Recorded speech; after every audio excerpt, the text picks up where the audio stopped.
कर रही है, भगवान शंकर की अविरल भक्ति कर रही है। भोला रो रहा है, आंखों से आंसू बह रहा है, कौन संभालेगा? सारे साधन भी अगर हाथ से चले जाते हैं तब शिव रह जाता है। शंकर कौन रहा? जब सतयुग, त्रेता, द्वापर, कलयुग सब समाप्त हो जाते हैं, पूरी पृथ्वी जल में मग्न हो जाती है, तब भी जब कोई नहीं रहता तब मेरा शिव रहता है। एक बुलबुले के रूप में रहता है, एक बिंदु के रूप में रहता है। हम पहले कथा में कहे, आज फिर कहते हैं, पूरे विश्व की भूमि को, जमीन को खोद कर देख लो, उसमें कंकर रूपी शंकर का शिवलिंग जरूर निकलेगा, ये निश्चित है। पूरी पृथ्वी खोद लो,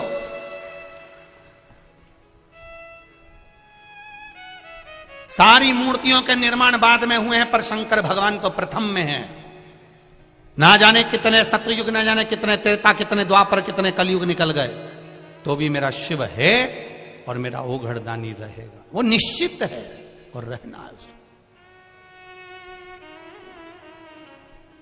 अकाल मृत्यु वो मरे जो काम करे चंडाल का, काल उसका क्या बिगाड़े जो भक्त हो महाकाल। जो शिव का उपासक होता है उसका बाल बक्का नहीं हो सकता, शंकर की आराधना करने वाले का बाल बक्का नहीं हो सकता। ये निश्चित है कि जन्म मरण परण तीन शिव के हाथ में है। मृत्यु जहां लिखी हुई है वहां तो हम पहुंचेंगे। तुम कहो कि सुअर वाला महाराज किसी की मौत को रोक दे, किसी की मृत्यु को रोक दे, तो मुश्किल है। आपकी मृत्यु, हमारी मृत्यु, ये सब परमात्मा ने जो तारीख, जो पल, जो घड़ी, जो दिन, जो नक्षत्र, जो समय, जो परमात्मा ने लिख दिया, वो निश्चित है कि उस पल, उस घड़ी, उस क्षण में हमारी मृत्यु होगी। जो विधान पर लिखा हुआ है उसे कोई टाल नहीं सका। पर आपका भजन का जब बल बढ़ जाता है, सत्संग का जब बल बढ़ जाता है, आप शंकर का गुणगान जब करने लगते हो, तो जीवन में अगर थोड़ा बहुत दुख भी आता है तो उसको भोलेनाथ, आप शिवजी पे जल चढ़ाते हो तो जैसे चंदन शंकर पर पेले का लगा हुआ होता है तो धुल जाता है, उसी तरह शिवजी पे जैसे जैसे जल चढ़ाते हो हमारे भी पाप धीरे धीरे धुलना प्रारंभ हो जाते हैं। ये निश्चित है। शंकर भगवान पर समर्पित किया गया एक लोटा जल हमारे पूर्व के ना जाने कितने कितने पाप कर्म को धो देता, ना जाने कितने पाप कर्मों को।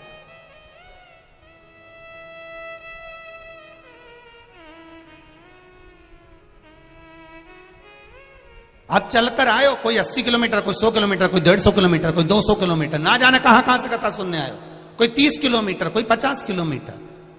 आप जितने कदम चलकर आए हो, जितना जितना आप दूर से आए हो, बाबा ने सुना है आपका, हृदय चित्त धारण करा है शिव। भोला रो रहा है, शिव ने संभाला, परिवार ने संभाला। परिवार जब कोई नहीं, तब भोला रोज शिव जी के मंदिर जाता, पूजन करता, आराधना करता, गंगा नहाने के लिए सुबह सुबह जाता। तो लोगों ने कहा, ओ भोला तू आंख से अंधा है रे, गंगा नहाने जाता है, बह जाएगा, पांव फिसल जाएगा, मर जाएगा, प्राण छूट जाएंगे तेरे। बोला तू आंख से अंधा है, तुझे दिखता नहीं है।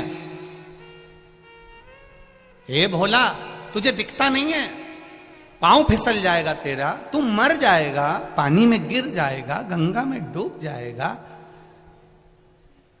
अब एक शब्द भोला का याद रखना, आप सबसे निवेदन है, इस शब्द को मत भूलना।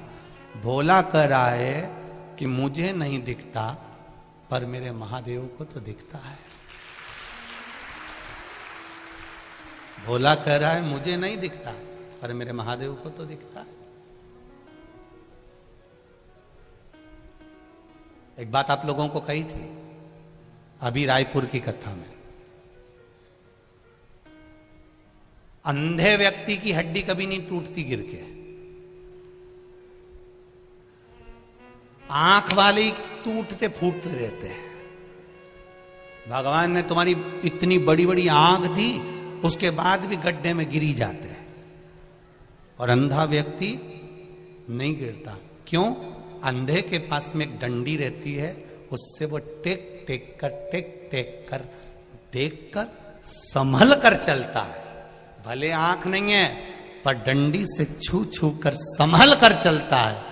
और जिसको भगवान ने आंख दी वो तो अंधे जैसा अड़भंगा चलता, यहां कूद गया वहां कूद गया, चला चला सीढ़ी पे चढ़ते चढ़ते लुढ़कते। अब भगवान ने इतनी आंखें दी है, सब कुछ दिया है, चलते चलते तुम रोड पे देखना, तुम जाओ तो सही। जब जाओगे इतनी भीड़ जब बाहर निकलती है, कोई इससे टकरा रिया कोई इससे टकरा रिया है, कहीं से टुल्ला मार कहीं से टुल्ला मार। भगवान ने आंख दी फिर काय के लिए दी? थोड़ा बच के चलो ना।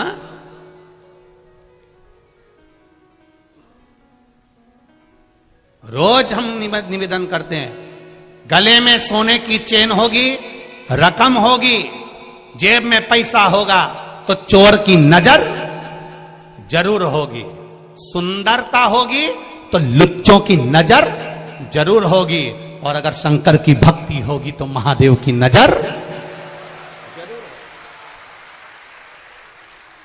सुंदरता है तो लुच्चों की नजर होगी, धन होगा तो चोर की नजर होगी, और शिव भीतर समाया है, भक्ति भीतर है तो महादेव की नजर जरूर होगी। निश्चित है। तुम कहां बैठे हो वो शंकर को मालूम है। भोला कह रहा है मेरी आंख नहीं तो क्या हुआ, महादेव तो देख रहा है। मैं नहीं देख सकता तो क्या हुआ, मेरा महादेव तो देख रहा है। आप किसी के साथ बुरा करेंगे कोई नहीं देख रहा, पर महादेव तो देख रहा है। आप अच्छा करेंगे कोई आपका यश गुण नहीं गा रहा, सब दूसरे का नाम ले रहा। मेरा तो कोई बोल ही नहीं रहा, मैंने तो इतना खर्चा करा, मैंने तो ऐसा करा, मैं तो जजमान बना, मेरा तो नाम ही नहीं आया, मेरा तो ये नहीं आया। तो अपने को टेंशन नहीं लेना, तुम तो बस तुमने कर दिया, आगे उसने देख लिया। हमें अपना गुणगान नहीं चाहिए, वो देख रहा है। भोला ने कहा मेरा महादेव देख रहा है। रोज गंगा नहाने जाता, गंगा जी में नहा कर वापिस आता, शिव मंदिर जाता, शंकर जी के मंदिर में बैठा था। आज किसी ने कह दिया अपनी काशी में शंकर भगवान का एक बड़ा अनुष्ठान होने वाला है, भगवान शिव की सत्संग होने वाला है, प्रवचन होने वाला है, कोई कथा होने वाली है। उनने सुना और भोला ने मन में विचार कर लिया मैं भी जाऊंगा उस प्रवचन में। रात का समय था, किसी ने कहा इतनी रात को जाएगा, तो भोला बोला हमारी आंख ही नहीं तो हमें दिन और रात से मतलब ही क्या। सत्संग करने वाला, भजन करने वाला, कीर्तन करने वाला रात और दिन नहीं देखता। हमसे लोग कहते बताओ गुरुजी, श्री शिवाय नमस्तुभ्यम कब नहीं जपना चाहिए? ऐसा कोई समय जैसे माताएं कहती है हम रजस्वला धर्म में हो जाते हैं तो हम फिर व्रत रखें कि नहीं रखें। तो हमारे यहाँ तो यहाँ तक वर्णन किया गया कि रजस्वला धर्म में भी नारी है। मान लो कोई घर में मर भी गया है, किसी का जन्म भी हो गया है, तो भी शिव महापुराण की कथा कहती है नाम जपने में कोई बुराई नहीं है, भगवान का भजन करने में कोई बुराई। तो कहा गुरुजी कई लोग तो कहते हैं कि ऐसे समय में भजन नहीं करना चाहिए, नाम नहीं जपना चाहिए। हमने कहा ऐसे समय में अगर निपट गए तो हर पल, हर घड़ी, हर क्षण, ऐसा कोई क्षण ही ना जाए, ऐसा कोई घड़ी ना जाए, ऐसा कोई पल ही ना जाए। जैसे पशुपति व्रत करते हो, तो पशुपति व्रत करते हो तो बीच में रजस्वला धर्म पड़ जाता है एकाध सोमवार को। अगर रजस्वला धर्म पड़ गया तो माताएं क्या करेगी? क्या व्रत तोड़ देगी? नहीं, पूजन नहीं करेगी, पूजन नहीं करेगी, पर नियम वही रहेगा। एक समय फलाहार करना है और शाम के समय भोजन करना है। भले पूजन नहीं करेगी पर गिनती में नहीं आएगा वो, पर नियम तो वही चलना है ना, नियम का प्ररूप तो वही। हाँ, यदि एकादशी पड़ गई तो एकादशी का नियम लागू हो गया, फिर वो छोड़ दिया। प्रदोष पड़ गई, प्रदोष का नियम चालू हो गया, फिर वो छोड़ दिया। पर गिनती में चल रहे हैं और बीच में अगर रजस्वला धर्म आ गया है तो आप अपने ही नगर में, अपने ही गांव में कोई एकादशी, कोई प्रदोष नहीं है तो उसका स्मरण रहे। आप जपो शिव नाम।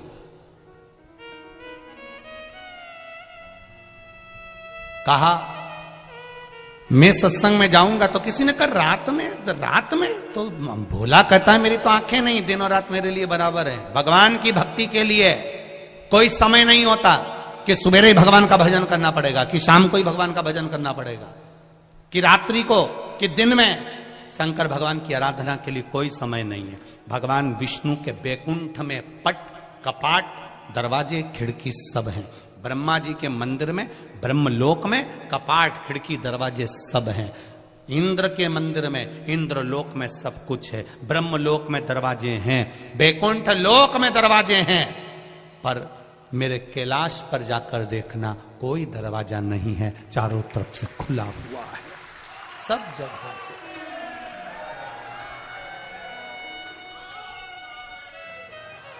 बैकुंठ में दरवाजा है, ये हमारे शास्त्र भी कहते हैं। शास्त्र को पढ़कर देखिए, बैकुंठ में दरवाजा मिलेगा, ब्रह्मलोक में दरवाजा मिलेगा, इंद्रलोक में दरवाजा मिलेगा, देवलोक में दरवाजा मिलेगा, पर दरवाजा नहीं मिलेगा तो भगवान शिव के द्वार पर, भगवान शंकर के द्वार पर। तुम तो गंगा जी के घाट पर रहते हो, गंगा के घाट पर जाकर देखना, कहीं कहीं शंकर जी का शिवलिंग रखा हुआ, वहां कोई दरवाजा ही नहीं है। ऐसे ही भोलेनाथ जी बैठे आराम से घाट पे, लोटा भरो, डालो और जाओ।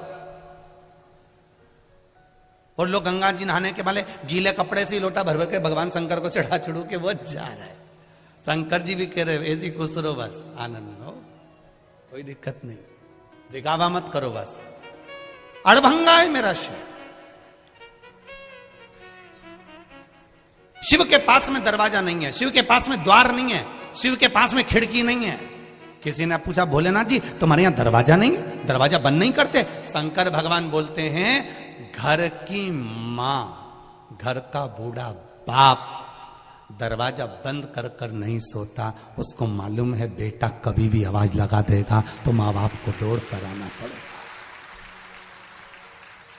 कई कई घर में तो बूढ़े माँ बाप हॉल में सोते हैं, हॉल में, कमरे में भी नहीं सोते। मेरे बच्चों को जरूरत पड़ गई तो बहुएं बाद में उठती है बच्चों की आवाज सुनकर, पर घर के बुजुर्ग पहले उठ जाते हैं, आवाज लगाते हैं, बहू छोरा रो रहा है, बेटा बच्चा रो रहा है, छोरा बच्चा रो रहा है। उसकी कानों में, दादी के कानों में, दादा के कानों में छोटे से बच्चे की भी आवाज, उसकी पायल की झनकार भी सुनाई दे जाती है कि मेरा पोता रो रहा है, मेरी पोती रो रही है, मेरा नाती रो रहा है, मेरा पंती रो रहा है। जरा विचार करिए, घर का बुजुर्ग है, जिनको राम भी भजते हैं, जिनको कृष्ण भी भजते हैं, जिनको इंद्र भी भजते हैं, 33 कोटि देवता जिसके स्मरण में लगा रहता है वो देवाधिदेव महादेव है, वो जगत का बाप है, जगत का पिता है। वो मेरा शंकर ओघड़ दानी हमारे घर का बुजुर्ग है, वो कभी नहीं सोता। आप पुकारोगे तुम्हारे सामने आकर खड़ा हो जाएगा। तुमने पुकारा और तुम्हारे सामने, वो निश्चितता तुम्हारे सम्मुख में आ जाता, तुम्हारे सम्मुख में।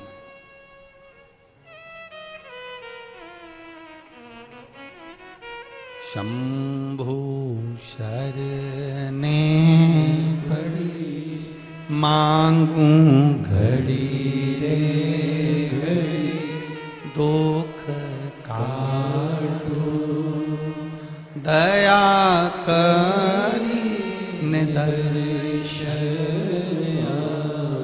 उसकी कृपा चाहिए। बोला जा रहा था, रात का समय था, रेलवे ट्रैक पार करना था। पार करते समय उसको नहीं मालूम कि सामने से ट्रेन आ रही है। अपनी मस्ती में भजन करता हुआ जा रहा, जनता चिल्ला रही ये मर जाएगा, सामने से ट्रेन आ रही है। ये कोई कथा पुरानी नहीं है, ये कथा इसी कली काल की है, काशी की है। जाते जाते ट्रैक पर भोला था, थोड़ा सा आगे बढ़ रहा था, सामने से ट्रेन आ रही थी। सारे गांव के लोग कह रहे थे अब तो ये अंधा मर जाएगा। इतनी देर में कोई सांप, एक सर्प उसके पांव से लिपट गया और दोनों पांव को गांठ बना ली। भोला गिर गया, ट्रेन निकल गई। गांव के लोग देखते रह गए। गजब शिव भक्त था, गजब शिव, गजब शंकर की आवाज। ट्रेन गई, सांप भी पांव से लिपटा हुआ वो सर्प भी निकल कर चला गया, सर्प भी चले गया। किस रूप में मेरा महादेव आता है हमको नहीं मालूम पड़ता।